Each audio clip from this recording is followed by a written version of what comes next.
In ancient Greece, EFEBOS were young men between the ages of 14 and 18.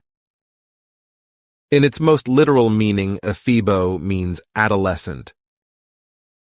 Likewise, officially, the young EFEBOS were those who were instructed in the ephebia, a kind of military service. But to learn the art of war, survival, and philosophy, the EFEBOS needed a mentor. The mentor was usually a mature man with a good reputation among the Greek aristocracy and great skills in combat and war strategies. Rarely, however, were the relationships between ephebos and mentors limited to teaching. They usually engaged in a sexual and apprenticeship relationship, although it was not always welcome to be romantic as well. This only ended once the ephebos had grown a full beard, representing that he had left youth to become an adult.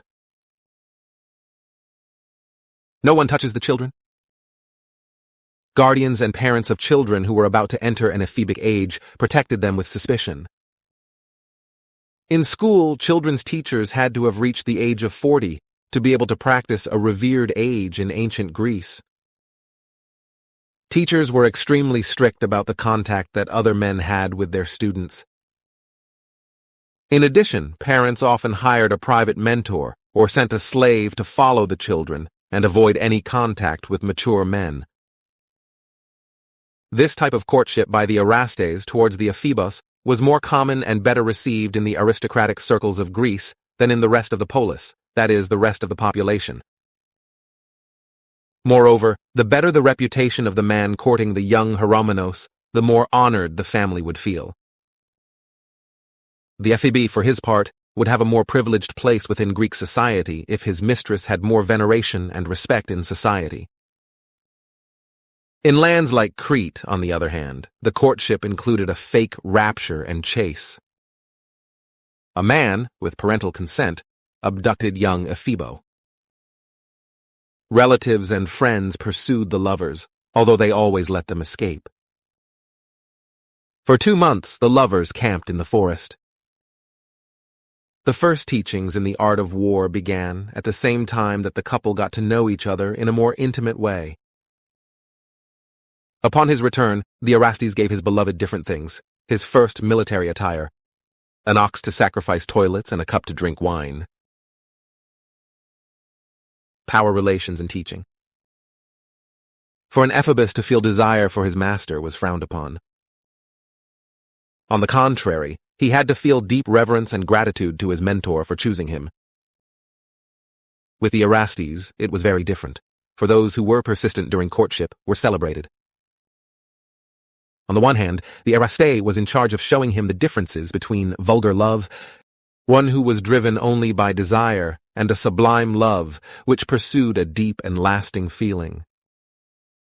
It was considered that this sublime love could only be experienced between men, because women were seen as inferior beings and of lesser human quality. But in addition to that, the mentor also had to teach his young lover to control his impulses in order to become a proper citizen. In relationships of all kinds, the ephebe was usually the one in the receiving role. This was because he considered himself a young man still in training to become a citizen.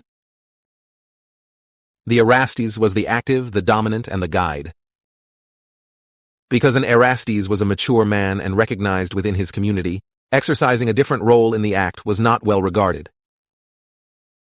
Because Erastes had the role of the mentor, for him to let the young ephebo take the active role was read as the loss of power. What else did they learn? In addition to learning the art of war from his mentor, he was also learning about democracy and political movements in Greece. Likewise, they attended banquets and the agora, the Greek wrestling school, together. When the ephebos achieved a full beard, he began to be recognized as a man. From that moment on, he himself could become an Erastes for new ephebes.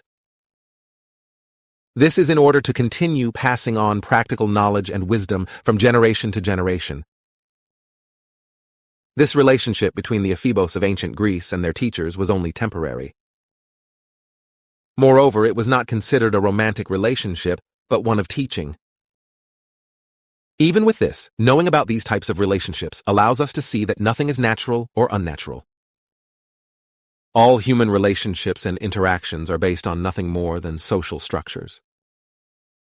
We cannot be sure that there is a natural type of couple or relationship because we leave nature behind once we start giving more importance to the social structures in place.